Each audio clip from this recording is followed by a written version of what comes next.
A gente vai expor um pouquinho para vocês alguns dados, algumas informações, e a ministra fará alguns anúncios e depois nós vamos abrir a oportunidade. Eu estou aqui no fundo do viveiro de mudas da UFPA de Altamira. A gente tem aqui alguns cosmos, muito amendoim. A ideia é que essa área sirva como que um almoxerifado de plantas para o trabalho de arborização aqui e jardinagem da universidade. E enquanto eu mexo aqui nas plantas, eu estou acompanhando, assistindo o vídeo de 40 minutos da reunião interministerial relacionada à crise dos Yanomami. E, enfim, são 40 minutos de material para analisar, né? Então, você já pode imaginar que depois que botar as camadas de comentários em cima, os meus, Danilo, Thelma, Rogério, que tamanho que vai ficar isso? Certamente a gente tem aí mais uma série pela frente. Vai ter que ter, sei lá, 3, 4, 5 episódios. O fato é que toda vez que a gente faz um vídeo e termina cortando, porque a nossa meta é ter vídeos entre 15 e 25 minutos, né, estourando meia hora. A ideia não é virar um xadrez verbal aqui. E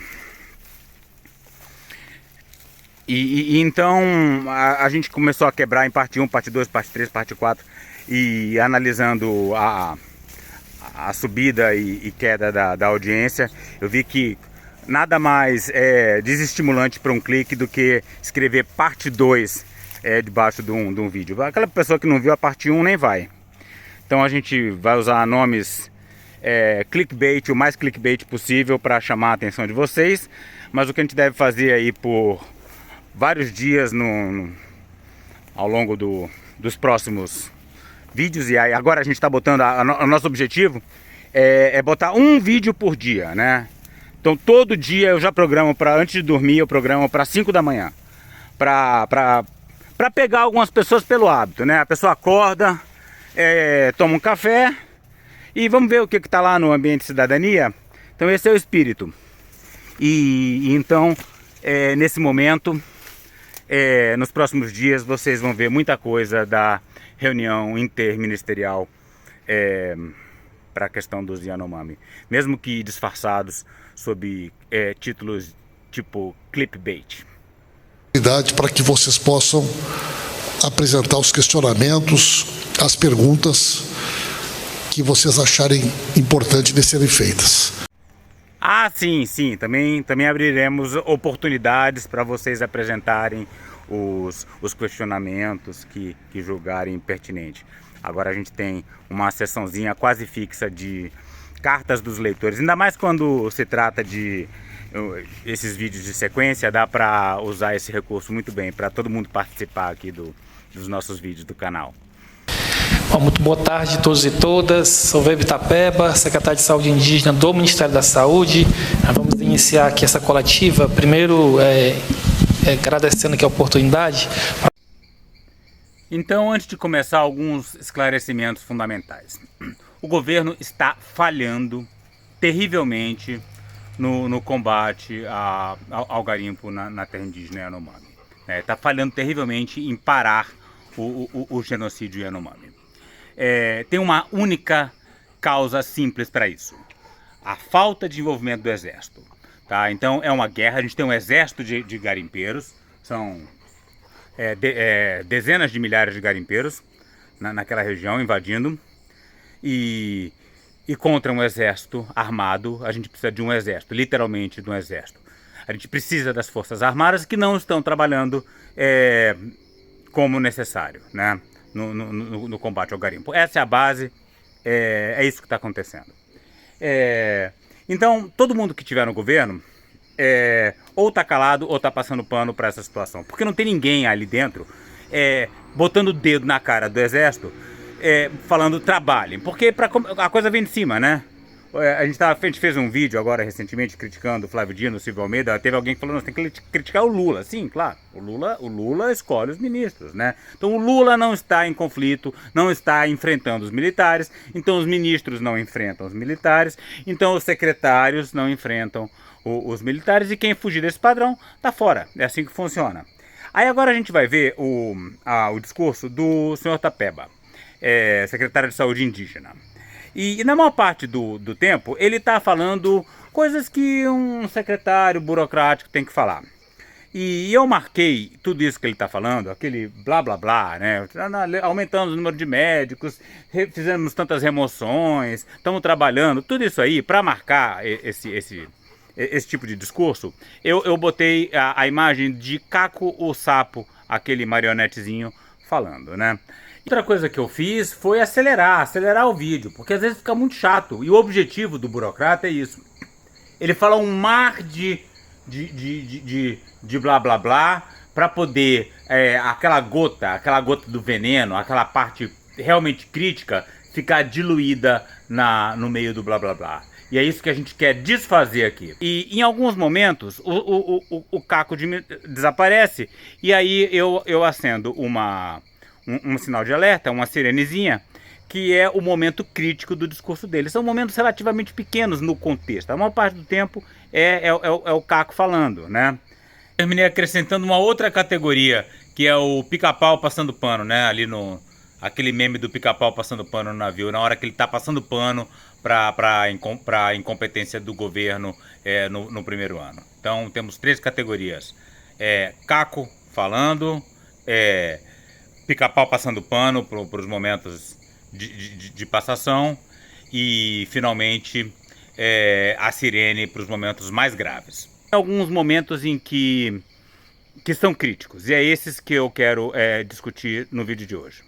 A gente caracterizar o território Yanomami, a maior terra indígena do Brasil, quase 10 milhões de hectares, uma população no nosso sistema de informações de 31 mil indígenas, são quase 380 comunidades, e com acesso no modal aéreo ainda bastante limitado, a entrada de insumos, de equipamentos, de equipes de saúde, 98% do modal aéreo naquele território. Luiz, pode passar a nossa apresentação, nós vamos falar um pouco das ações. Esses pedaços com o Caco são muito chatos, mas são chatos mesmo. Então, porque ele realmente está ali dizendo um monte de coisa que o governo fez, tá ótimo, tem que fazer mesmo. Mas não está resolvendo, os índios estão morrendo. Por quê? Porque está invadido pelo garimpo. Por quê? Porque os militares não estão tirando os garimpeiros. E é isso que importa, o resto é detalhe, né? Por isso que é um blá blá blá do marionete, né? E eu vou acelerar um pouco aí, porque ninguém merece ficar vendo esse tipo de coisa aí. É chato demais. Que está incidente no estado de Roraima. Essa parte inferior está localizada no estado do Amazonas. Uma acelera muito. Área que está um pouco mais livre ali da presença do garimpo ilegal. De acordo com os dados dos órgãos de segurança pública, nós passamos a atuar num território em que foi invadido por mais de 30 mil garimpeiros.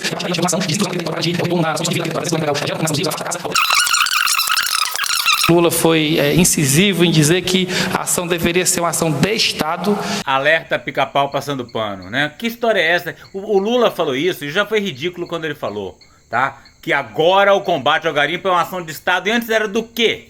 Era pessoal? Era do clubinho? Era do quê? Tinha que ter sido uma ação de Estado desde o início, é óbvio. Então não significa nada. O Lula falou uma bobagem para poder, naquela reunião no começo do ano, dizer que agora ia ser diferente, enquanto não estou vendo nada diferente aí.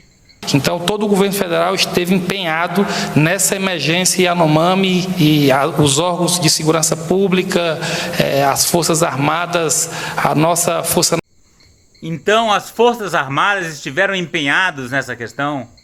Estiveram empenhadas? As Forças Armadas estiveram empenhadas? Não, não estiveram. E quando esse senhor está dizendo que elas estiveram empenhadas, ele está passando pano para o crime dos militares, que são responsáveis pelo genocídio Yanomami, e estão se recusando a tirar completamente os garimpeiros da terra Yanomami. Então as Forças Armadas não estão envolvidas. Ele está errado quando diz que elas estão envolvidas. Nacional, coordenado pelo Ministério da Justiça e Segurança Pública, passaram a atuar também para garantir a desintrusão desse território. Mas não garantiram nada. A desintrusão não aconteceu.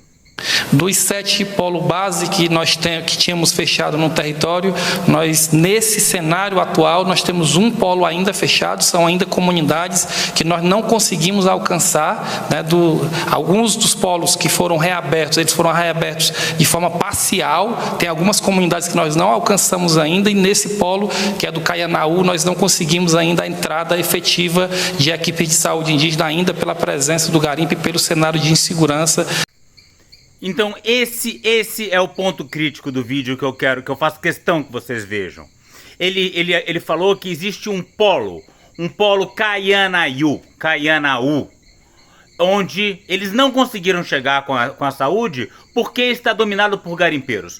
Ou seja, o exército não foi lá tirar esses garimpeiros. Não conseguiram chegar, ele disse. Existe uma região do país, uma região do território brasileiro que o exército não entra, que a saúde não entra e que está dominada por garimpeiros. A saúde não entra por causa dos garimpeiros e o exército não chega.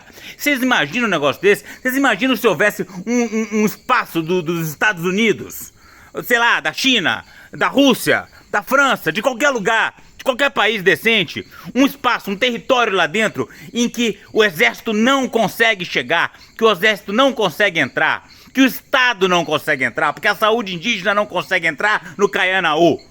Se existe esse lugar, a gente devia estar planejando nesse exato momento, o exército devia estar planejando, exército, marinha, aeronáutica, a invasão do Caianaú. Imediatamente, com todas as forças. Para que adianta ter um exército se você tem o Caianaú, onde o exército não consegue entrar e onde a saúde indígena não consegue entrar? Né? Dentro do nosso próprio território, tem uma região que está entregue completamente à bandidagem. Não é um bairro na periferia de uma grande cidade onde o Estado tem dificuldades de se instalar, não. É uma região. Quando você fala um polo indígena, você se refere àquela pista de pouso e um raio de uma centena de quilômetros.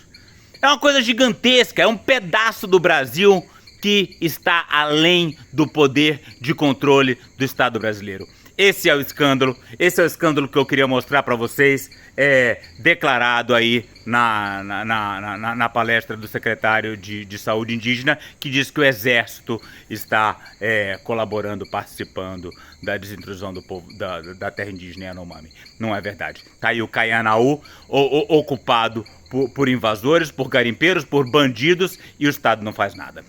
Daí a necessidade dessa articulação interministerial com a presença das Forças Armadas, com a presença das Forças de Segurança para garantir a desintrusão plena de todo o território Yanomami.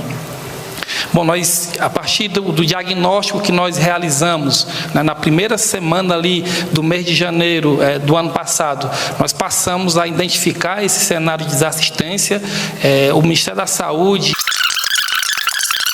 crise humanitária, da crise sanitária, e todos os ministérios têm apresentado seus planos, e no nosso plano de saúde nós vamos destacar essas principais ações que nós estamos aqui envolvidos, planejando para executar ainda nesse ano de 2024. Nós estaremos dando início à construção do primeiro hospital indígena do Brasil.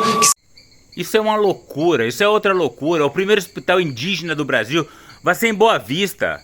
Os Yanomami precisam de saúde dentro das aldeias. Eles precisam do território livre de invasores. Agora, imagina um hospital indígena, isso é racismo. Você não pode ter um hospital lá fora que seja só indígena. Não faz o menor sentido isso. Imagina, Boa Vista tá tendo um surto de doença. Tá tendo um surto de febre amarela, de dengue, de qualquer coisa séria. E vamos supor que os não índios estão mais atingidos do que os indígenas. Que tem um leito vazio lá no hospital indígena, não vai deixar o branco entrar porque é um hospital indígena? Isso não faz sentido. Não, o índio tem que ser tratado dentro da terra indígena. Agora, se ele precisar ir para o hospital, aí ele vai num hospital de brasileiros. Não precisa ser um hospital indígena. Imagina um hospital indígena. Como assim? Isso não faz o menor sentido, né? Acho que é até inconstitucional um negócio desse. A saúde é para todos, né? Então tem que ter saúde pro índio dentro da aldeia, e se ele precisar se tratar na cidade, tem que ter hospital para todos os brasileiros na cidade. Não essa história de hospital indígena, isso é uma palhaçada. Será em Boa Vista, a nossa intenção é criar esse hospital como um hospital de retaguarda e que leva... É isso. O resto é blá blá blá. Eu vou cortar para não matar ninguém de tédio, nem espantar ninguém definitivamente do canal. Mas o que a gente viu aí? Ele diz que as Forças Armadas estão atuando, estão colaborando com o governo, isso não é verdade. Ele admite que existe um pedaço do Brasil em que as Forças Armadas não chegam. E sabe-se de algum plano para retomar esse pedaço do Brasil onde a saúde não chega, onde Forças Armadas não chegam, que está tomado completamente pelos garimpeiros, tomado num ponto que nem o Exército consegue botar os pés lá. Esse é o único no Brasil, acho. Nenhum outro país decente do mundo tem uma situação dessa, a não ser que sejam países que estejam verdadeiramente em guerra, né? E o Brasil, até onde a gente sabe, não está em guerra, deveria estar em guerra. Deveria estar, de fato, em guerra contra esses garimpeiros, mas não é o fato. E tem essa história, essa loucura de hospital indígena, né?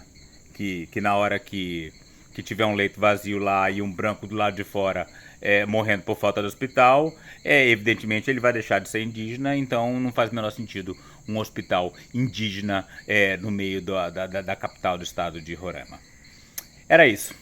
Vamos seguir analisando a fala dos outros participantes dessa reunião.